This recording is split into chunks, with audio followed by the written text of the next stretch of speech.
Welcome to the GCNTech Show. It's episode 253. Coming up this week, we've got the new Bianchi, the new Specialised Diverge, updates from Zwift, updates from Wahoo, and we have a gravel jacket, or gravel, if you're not as cool as us. Well, yeah, plus our main talking point this week, which is why TT bikes have been banned at the Tour Down Under time trial, and why, well, we think it's a good thing. Banned? Oh.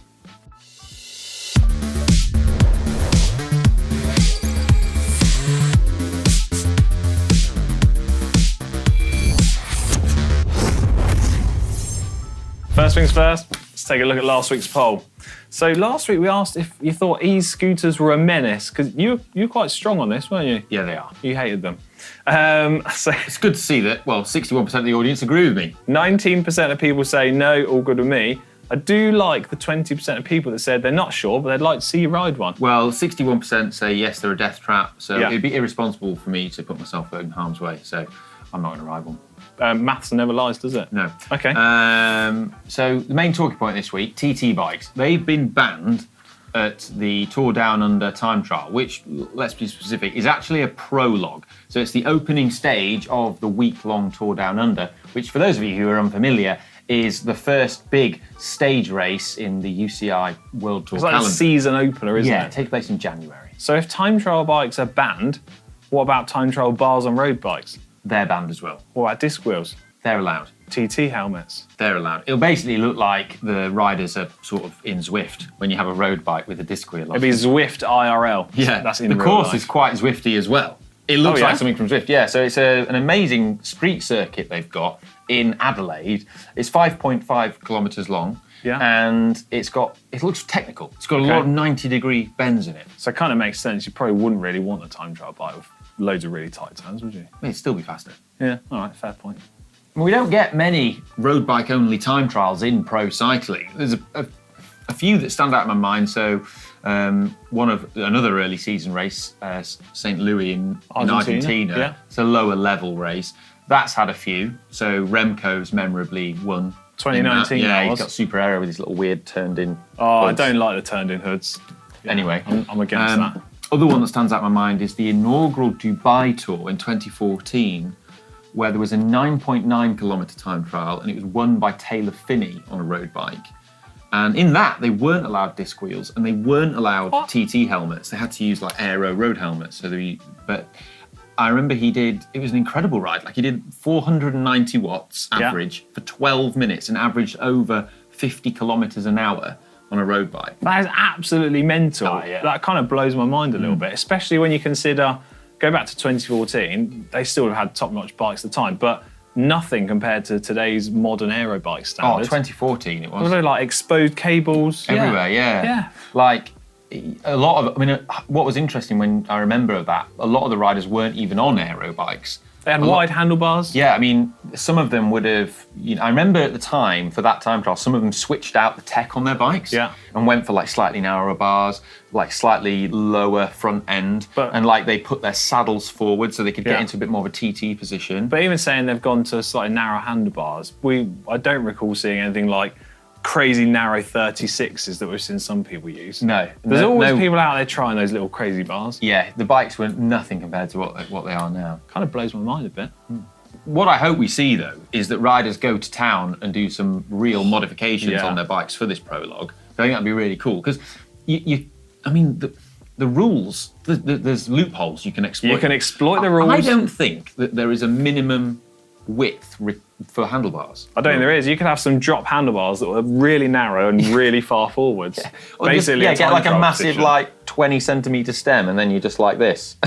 What about disc wheel in the front? Well, yeah, but I mean, technically in time trials, you are allowed, it's a little known rule, but you are allowed a disc in the front wheel. A disc in the front. We don't run them because of instability, but in such a short time trial, if it was a still day, well, you could do, but the only problem is I don't think anyone makes a disc. No. So there's your new product to the market there. Yeah, but in terms of like the difference in aerodynamics between a road bike and a time trial bike, something we get asked a lot. Now, if you really optimise your position on a road bike and get super aero with narrow bars and basically. Good kit. Well, I've been in the wind tunnel, we've measured it, and on the Pinarello F, I've managed with like 60mm deep wheels. Yeah. I managed to get down to a drag coefficient of 0.22.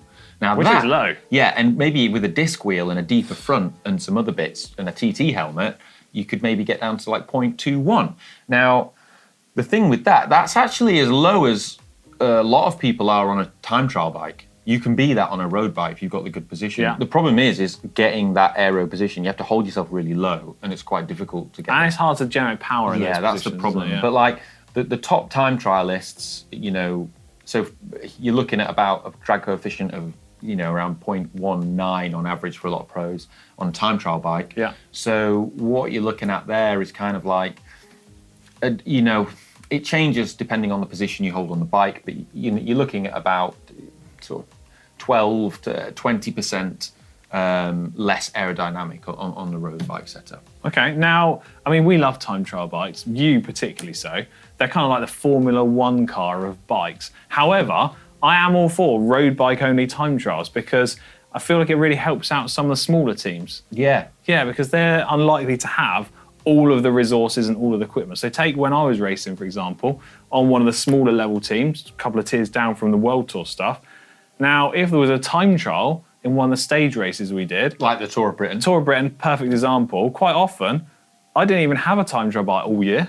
So I'd get a time trial bike maybe a few days before the race, try and get it set up, try and get used to riding it, and then the event, I'd be like, well, can't even really do my best because I'm not used to riding it. Yeah, the lower level teams that aren't the World Tour teams are at a distinct disadvantage when it comes to having the time trial. Because you might have riders that could have been competitive but just aren't used to Which is what you'd want to see. And we see this in races like the Tour of Britain. The Tour Down Under has domestic teams from Australia competing, and some of them will be in a similar situation to what you just described. What I do think, though, is I absolutely do want to see time trials with TT bikes and all the kit, all the Formula One. We want to see all the stuff in the top races, like the Giro, the Tour. I think a Grand Tour is like, without a shadow of a doubt, you've got to have the best of everything that's available. Yeah, and the other top flight stage races like Paris-Nice or Tirreno Adriatico. I think that's I want to see the cutting edge tech because that is also a really cool part of the sport. I'm in complete agreement with you actually, but I do still want to see road bike only time trials in some events because I feel like it's kind of like a little bit old school, what it used to be like a little bit back in the day. There's something quite pure about it. And I also feel like it's very relatable for viewers and everybody at home because not everyone has a time trial bike. Yeah, whereas like you can say, when you go, they were riding at 50k, like Taylor Finney was riding at over 50k an hour. You can go try it on a road bike. That's like, what that feels like. Try ride 50k an hour on your road bike. You'll realise it's blooming difficult. Yeah, well, unless you go down a big hill. Yeah. But I tell you what, we still haven't actually discussed why specifically no time trial bikes at the Tour Down Under. Well, the first thing to point out is that because this prologue is 5.5 kilometres long, it's going to take the riders probably 5 minutes. So it's not very long, is it? No. So we've got to be mindful of like climate change and the carbon footprint of cycling, right? Yeah. And the huge cost of air freighting 300 odd TT bikes. Because they're going to have the bikes they ride on, all the spares, all the extra wheels, and all the equipment associated with doing the TT bikes. Shipping all that over to air freighting, it would be air freight over to Australia. That's huge. It's got a big impact on the environment. For 5 minutes of racing, it seems like an extravagance. Does seem a bit overkill. Yeah, and then also once you factor in the other argument about the smaller domestic teams, it kind of makes a lot of sense. I think it makes a huge amount of sense. Well, I actually commend the organisers for this. Although one thing I do want to question: why are we not allowed time trial bars? Well, I commend them for this as well because a lot of the modern road bikes now aren't designed to be used with tri bars.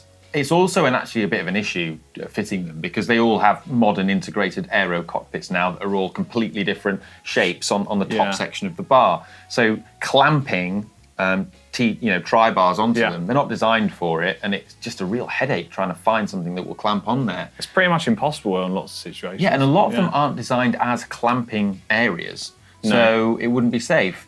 And so if you allowed tri bars, some of the bikes would be compatible with it, or riders maybe running old round bars would then be at a huge advantage over the riders that, say, couldn't because of sponsors.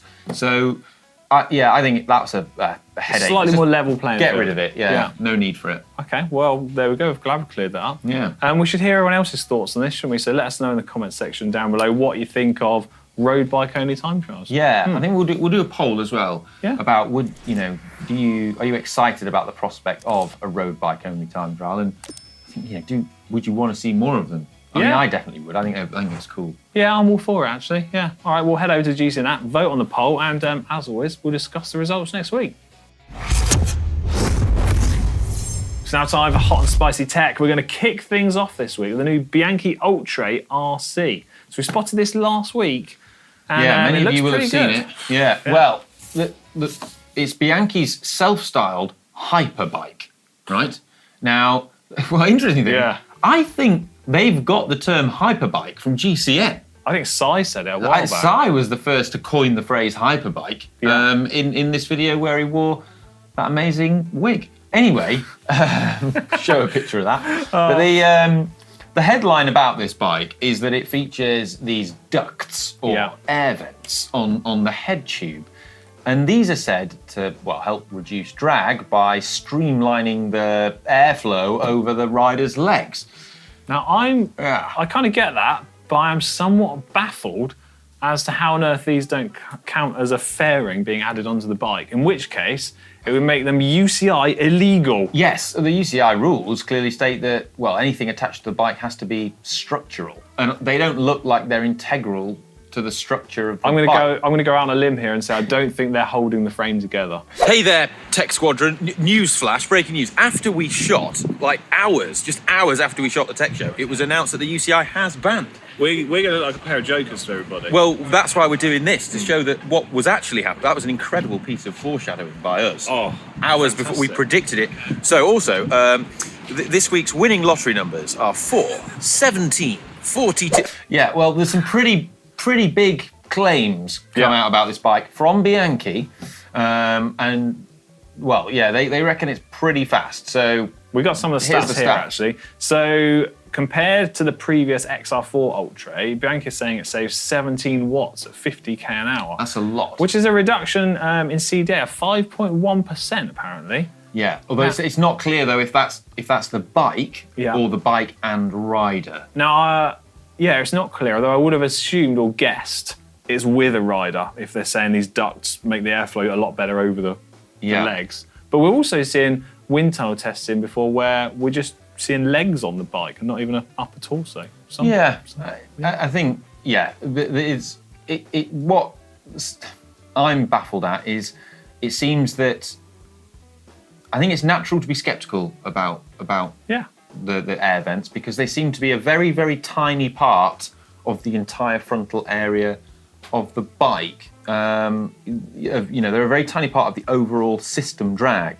And so I'm sceptical as to whether they make a huge amount of difference. Nonetheless, I think it's an interesting approach to take and something that I haven't seen before.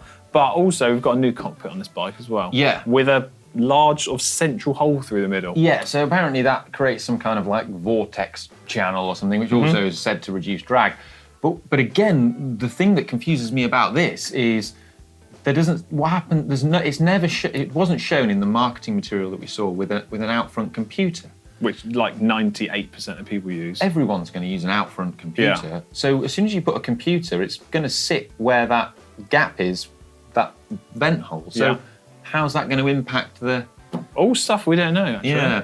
I don't know. So many questions. So many questions, but it's an interesting bike. And I've got to say, I quite like the look of it. Shall I hit you with some prices? If I want to buy one, what's the damage? 13,800 euros. Starting price. But that's for the top end frame. Yeah, I'm afraid I don't have any Great British pounds. I don't have dollars. I don't have Australian dollars. I don't have any pounds others. are worthless now. Yeah, pounds are worthless. Pound is worthless now. It doesn't matter. We don't deal with it. No point keeping it now. Anyway, what we've actually had a poll running on this bike on the GCN app. See what you think. Good point. Interesting. Most of the audience, 64% of you said hot, or when we did hot or not. Yeah, So and that poll's still running, I believe, so there should be a link in the description down below, and you can head over and vote on that. Maybe we'll see how this progresses. Yes, most people seem to like the bike. Okay. Next up in Hot Tech, we've got the new Specialized Diverge with front and rear suspension. It looks incredible. Take a look and let us know what you think. So this is the 2023 Specialized Diverge, and it adds a future shock to the rear of the bike as well as the one that it has at the front. Now the top tube contains like a hydraulic dampener, trying to absorb some of the It's a really vibration. intriguing looking mechanism that they've fitted to the bike at the top tube at the point at which it joins the seat tube. It's kind of like a leaf spring type thing going on. There's also the future shock built into the head tube, which is similar to the thing that we first saw on the Specialized Roubaix a few years ago. Yeah. So you've got that dampening at the front and the back. It's supposed, well, according to Specialized, it's pretty significant, and as a result, their marketing speak is that it allows riders to float over rough terrain. For a faster ride, apparently. Yeah. They're still making the Crux, though. Yeah, still at the Crux, which I think remains as their lightest gravel bike option. Yeah. I think Specialized are suggesting that the Crux would be for their professional gravel racers, and then if it gets like really rough terrain, perhaps use the Diverge. Yeah. So depending on the race, but it's the Crux has a lot less dampening. It looks more like a bike. Yeah.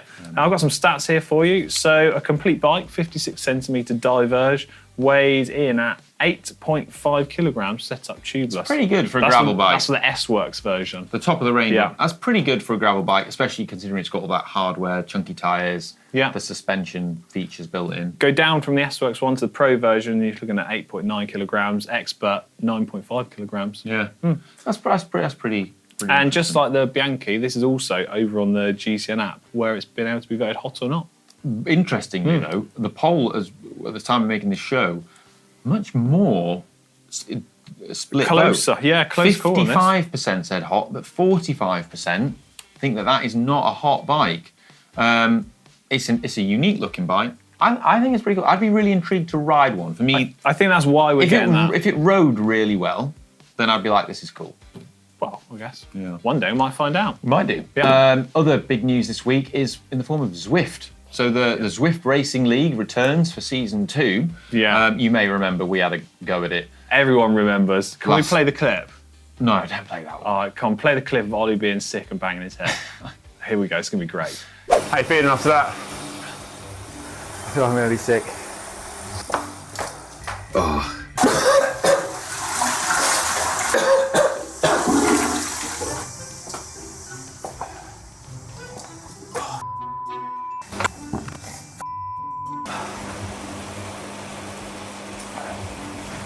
Yeah, well, I mean, you can't knock my commitment. You can't knock me for trying. Anyway, what is also exciting news on the Zwift front is that the Zwift Academy finalists have been selected. So we're going to be broadcasting episodes of the Zwift Academy like we did last year. They were blooming good to watch. It was really good. Like watching them race on like Sacalobra and stuff was amazing. But the most exciting news is Go on. Il Bandito. The guy you found from the internet. I found him on the internet, and then sounds really obscure. He's like the Italian Andrew Feather. Yeah. Right. And we got him to race. If you've not seen it, check it out. But yeah, he's in there. So Bandito's there. He's made it through to the finalists. His real name is Luca. But yeah, he's a finalist. So, well, make sure you subscribe so that you can watch the episodes when they come out because it'll be good. We've got some Wahoo news as well. Yeah, so Wahoo X got some new features too, including voice chat on RGT. So this is great for if you're doing, well, I'm going to say races or group rides, but in my experience, I can't speak when I'm racing. I can. It's just I can't type. What? I can't type. I can't speak. You know these people who are typing when they're racing? I'm like, how are you doing that? Oh. I'm like absolutely hanging. But yeah, it's really good. Because normally when I've done group rides and races on Zwift with a team, you set up like a voice chat on a Google Hangout. It's like a separate app. Yeah, you use a separate app to set up a voice chat. So having it in Wahoo system is really good. Yeah. I also like that there's another feature as well, which is you can set up different like chats So if you get in a breakaway in a race, you can set up a chat that's just for the people in the breakaway. Well, if you get in the breakaway of the race, I could maybe set up a chat for the people that have been dropped. Or yeah, we all drown or our sorrows. Look, I could be there as well. We'll set up a gruppetto chat. Yeah. But it means that then you can talk tactically in that, and the other people can't hear what the breakaway's doing, like it would in real life. I think that's proper cool. That is proper cool. Okay, and then finally in Hot Tech this week, we've got a new jacket. It's a gravel jacket. We mentioned at the start of the show. Yeah. I've actually got it hidden away down Where here is it? somewhere. Oh, I can get it. I'll go the other way, don't worry. Watch out for suggestion, boy. Oh, sorry, suggestion boy. Take a look at this, and then we'll hit you with some of the stats. Oh, it's an Assos jacket. Oh, carefully unbox it. Right. What do we make of this, everybody? Quite So like is it a rain cape, a hard shell? I'm not sure how to describe it, but one of the biggest standout features, and what I think makes this jacket cool and unique, right? If I unzip this, It's called the Leuven Crawler, Bear with me, I'm just working the zip here. or Leuven Crawler. It's hard to unzip something when you're not wearing it. There we go. So right inside here, in this pocket at the back, check this out, is this little section inside the pocket. And then when you're done wearing your jacket, perhaps because you've got too hot and you're gravel riding, you fold your jacket up into this, and then it's got some little clips, clip it on your handlebars. You've got like a bar bag jacket system. I mean, gravel riders are going to love this. Gravel riders are going to go mad for this But stuff. if that turns into the bar bag, where do they put their beard grooming products and like craft Oh. beers? I Saddle thought that's bag. what they put in the Oh, you bar have to bag. put that into a frame bag. Oh. And if you've got all your snacks in a frame bag, I've put those into a saddle bag. Oh. And then if you've run out of bags, well, I don't know what we're going to do after that. Gravel rider problems. More hot tech next week. Comments of the week. It's now time for comments of the week. Now, I tell you what, Last this week. week's jingle, Yeah? editor's discretion. Just let whoever the editor pick whichever one. Mash up of all of them. Just pick whatever you want. Anyway, if you think you can do better than that, Yeah. then well, by all means, send in a jingle to us. Yeah. go We'll for it. we'll happily receive as many jingles as people are prepared to send in.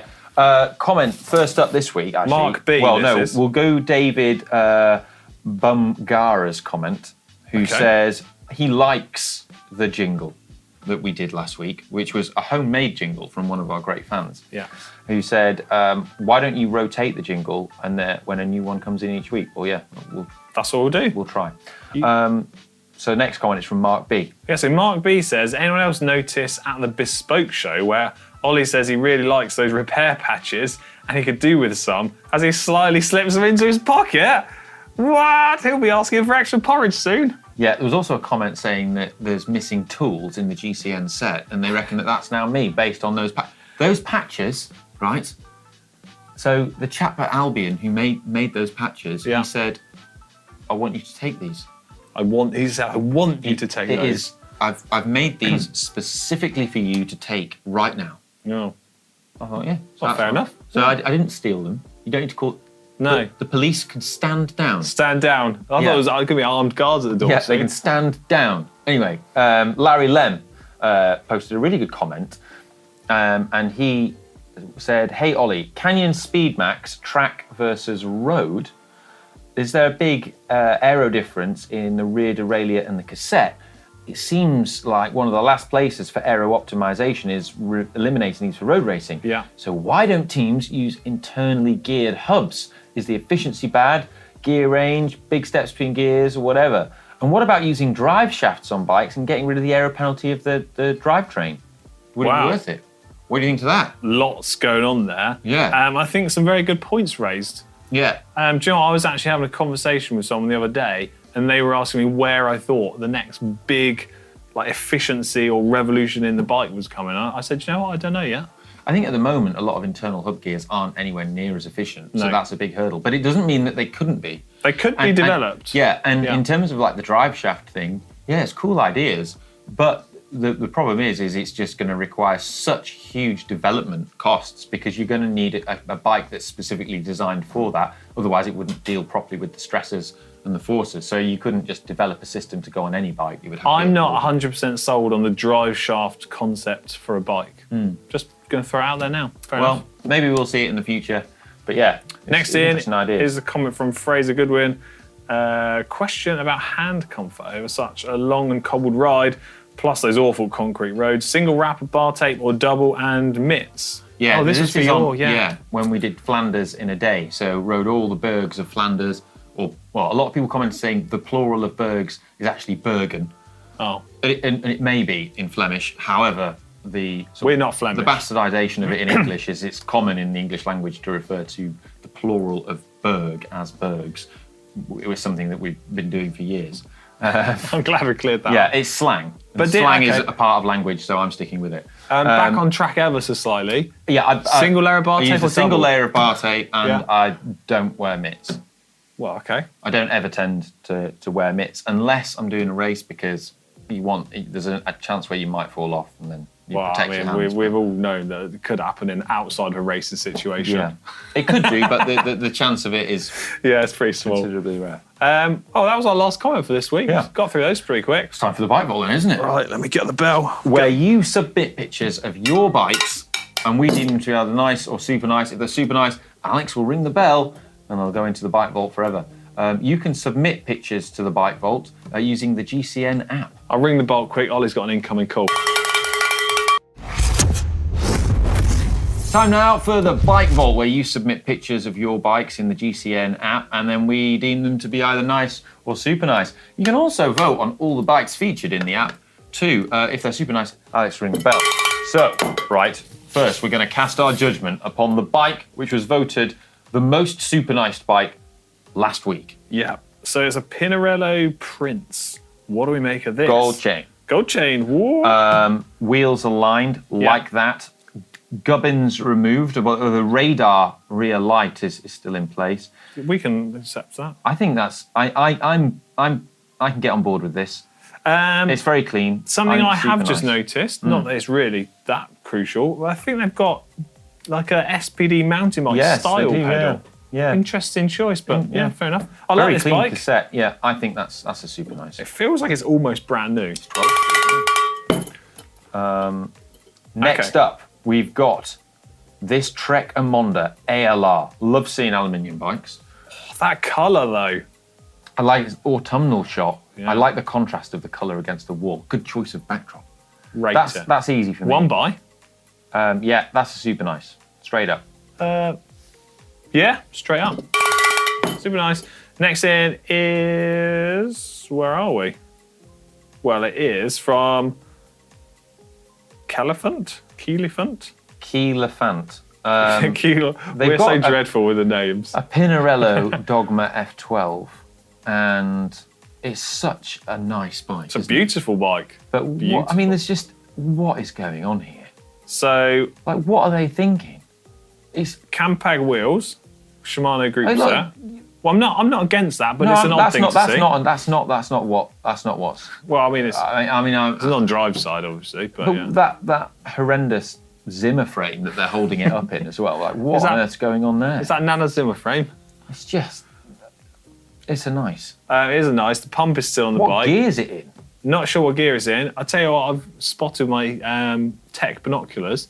They are the latest Shimano Dura Ace rotors with the different cutouts on them, I believe. Yeah. Fair play for having those. Yeah. But it's a nice. Next in. Bill 6. The sixth Bill. Indeed. He says that also this is his second attempt at getting into the bike. Good work for a second attempt. I like him trying. He's learned from, he's taken the criticism on board. It was constructive. Yeah. He's resubmitted. We're always fair. Yeah. Yeah. He's got a beautiful light speed. Look at that. SRAM force on it. A thing of beauty. Slam stem. Oh, very nice. It's very clean. I like the choice of background. That's good. In the middle of the road. Does present the bike well. Love a titanium bike. I like the way his cables match the logos, the yellow of the light speed. It's in Biggie Smalls. It's clean. There's no gubbins. No gubbins. Bill, I'm well done, Bill. We're going to super nice this, well Bill. Done. Top job. You know what everyone needs to do? Need to be like Bill. Be more like Bill. Be more like Bill. We've got, this is interesting. So this is from Jason Howes, and it's a boardman. However, watching Manon's video on respraying bikes, which is a great video. Brilliant. We should do some more custom painting. I'd love to paint a bike. I'm just worried I wouldn't do as good a job. He's resprayed his Boardman. Purple Lust, apparently, and it pops in the sun. I think that's really nice. He's done a really smart job of it. I think that's super nice from me. I like the no logos look. I think it's cool. It's biggie small. Valves are aligned. I've got nothing to go against that. Nice. Lots of super nices this week. Top work. So next in we have... God. Nearly had to bleep that then. TM Gems 1977 with a Trek Madone, or Madon, depends what you like to say, 4.5. Be more like Bill. Yeah, be more like Bill. Rubbish. Got his helmet in the corner of the picture as well. Next. Next. Pasta Rinnen. I would have thought that a pasta would know better, quite frankly. This is horrendous. What is this? Who's taken the picture? Connor? That is how Connor would submit a bike. Yeah. It's a bike bar, actually. You go, look at my great bike. I've presented it really well. Oh, God. Non-drive side, not very happy about that. It's lent up against the wall, risk of scratching and damaging your bike. Yeah. And we're just generally quite upset about the situation, I feel. Yeah. Oh. Well, it's clear nice from me, no doubt about it. Well, I guess I'll just put the bell away for this week then, shall I? That was our last bike vault for this week. I love the bike vault. I feel like I've come away from this week's vault slightly underwhelmed. Ollie looks like he's ready to never present the bike vault ever again. It's all right, mate. Don't worry. Be all right. Well, other than the bike vault, we both had a mega time. We've loved it. Have you loved it? Yeah. Lost for words. As always, at the end of every tech show, I'm going to go get some lunch. I'll see everyone in a bit. See you, mate. Bye.